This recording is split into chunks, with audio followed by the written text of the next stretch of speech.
Damage tokens. Some lever tokens. Traps. More damage tokens. A new design here. And I have the group chest, which is more purple. Stand out. I think it looks pretty good, but we'll see.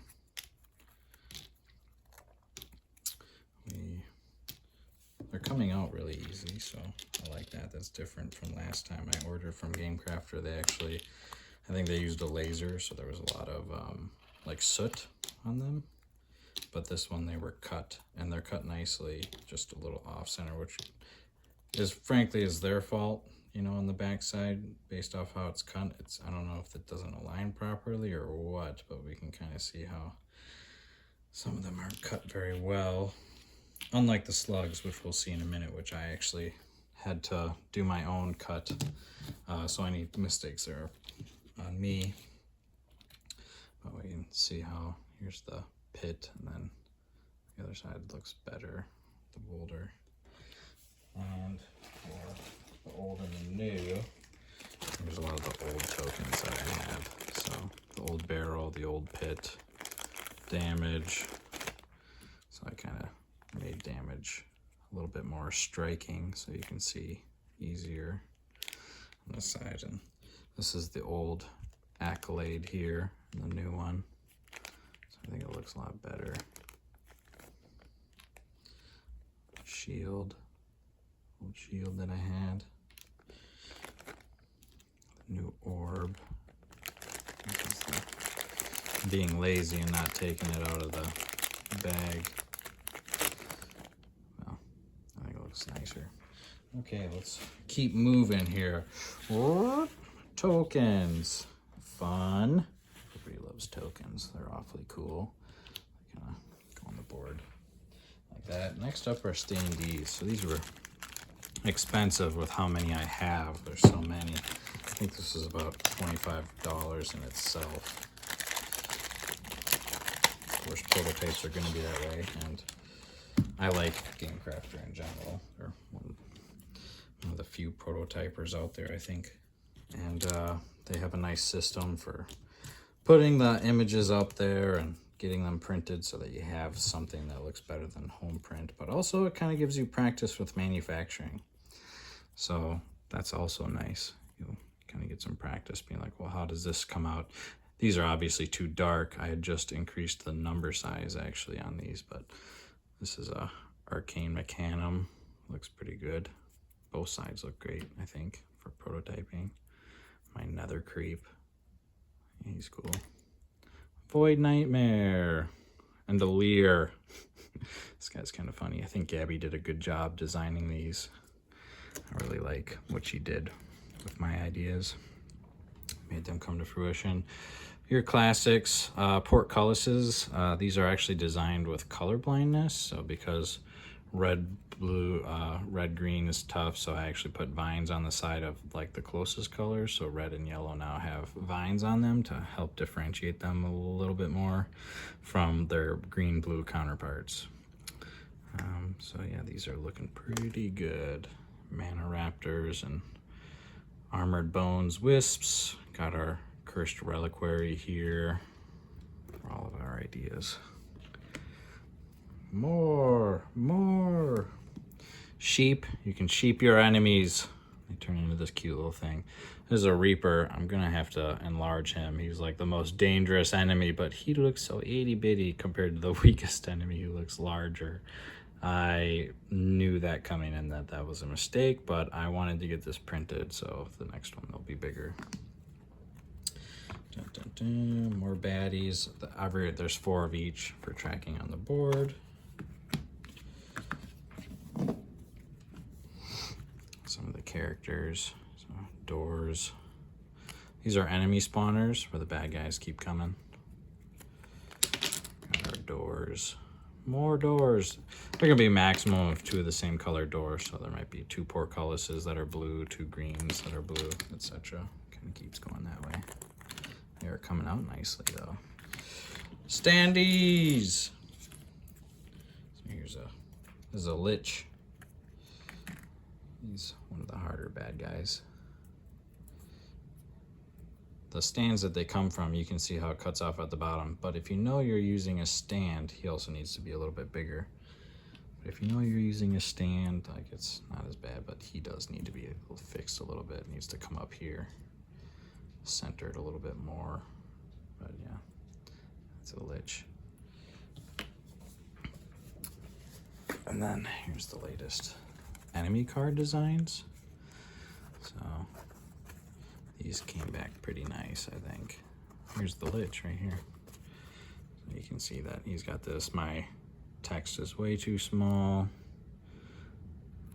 My health, the weaknesses could probably be centered if there's one. I think my spacing currently, it's a maximum of two. 2 spaces away, 1 hit, so he's a slight ranged enemy and their enemy behavior. Here's the leer, right? He's weak to fire. Your bones, whelps, the mimic I think is fun. I think Gabby did a good job. Much more menacing, I think, on this one. You'll notice that some enemies don't have groups, and that's because they only show up with rogue events in the game. They're not default enemies. If you roll a rogue event badly, Pyra is a longtime favorite character. Who doesn't like a flaming sword, right? But the characters used to have gems, but instead I put that ability on the player card itself. Added information about damage bonus, and kind of just graphed it up. Reddit gave me some A/B testing there. Appreciate that. Here's Kai, Gale, love her, and Bryn. They look good.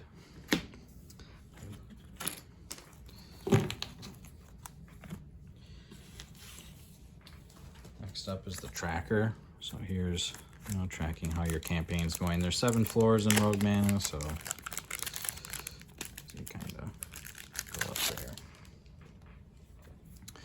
So this new tracker, more space for treasure. Here is the last one I had. So this one was not a lot of space over here for tracking treasure, so you can see that when players were trying to write down what they had to write small. Makes sense, but it also is worse for long. So hopefully this will allow players to get a little more crafty with how they track their stuff. But what spells they've learned as they've gone. I actually ended up removing this run summary and playstyle focus. This was an idea, but it just didn't really pan out, I don't think. So I removed it, and for the things that players do use, the campaign progress and this. But we'll see how this goes. I'm shaking a little bit, but it looks good too. Happy with that.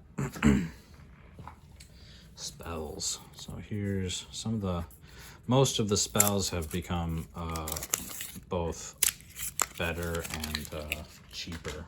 So Terraform's a 2 cost now. Mage Hand is a 1 cost. Cyclone Jump.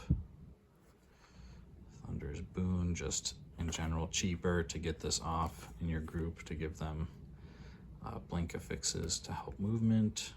Haste. Sheep your enemies. These look good. I knew I was getting here. They're not too different from their old pieces, though. Don't have the money to get art for these, so a lot of this was icon designed by myself. That doesn't help. People like art on their spells, so bummer there, but life. These are my fixed cards. New. So you have the reinforce. These go on top of your spell cards. So like if you have Cyclone and you gain the reinforce affix, now whenever you cast that, you gain a defense token. A little off center. I have to fix that in the future. Then there are negative effects as well, like burning. If an enemy gives you burning, when activated, take 1 damage and move 1. Text down here is a little funky, but did it. Here's toxic. This one's used a lot of enemies. After cast, take 1 damage. So that's how status effects work.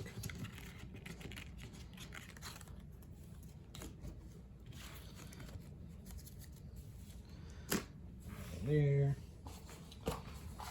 up is some of the treasure cards. These have just become simplified and different. So mana crystal, gain 2 mana. Cursed stone, you can gain a curse affix, then cast a spell without using mana. I like that one. 4 spaces, gain blink affix or reinforce affix. You may cast a spell without using an action. All of these are to help empower the players, you know, that like the treasure should be fun. Casting an attack, reroll any number of attack dice. Healing potion, just a classic.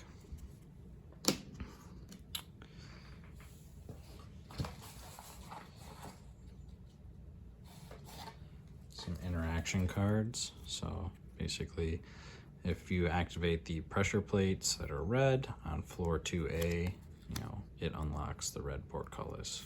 Right? So these are all interaction cards that are floor based. So you pull the lever, it does this. Just look good. They haven't changed too much. Here are my slugs. So these are custom tiles. You have to send in an SVG on how you want it cut. So it's a tedious process, you know, and yep, I can already see that I cut it badly, or I wasn't anticipating. I probably did the wrong flip, horizontal versus, like, do you flip the page, or is it you know, mirrored? Is it mirrored or not? Mirrored. One thing I did was add lettering to these tiles, so when you place them, when I ask you in the tower booklet, you know, to place them. Oh, I'm gonna have to use an X-Acto to cut these out, which is okay. A little funky, but as a magic floor tile, basically how that works is you have this big tile that you put down on the board here, and then this tile will go inside of that to indicate that it's a magical floor. And same with this fire floor. Got some lava. A tiles are just walls, and Z tiles are the opposite. They will turn a wall into an open space, for instance. Those are pretty good. That's everything I got in this latest update.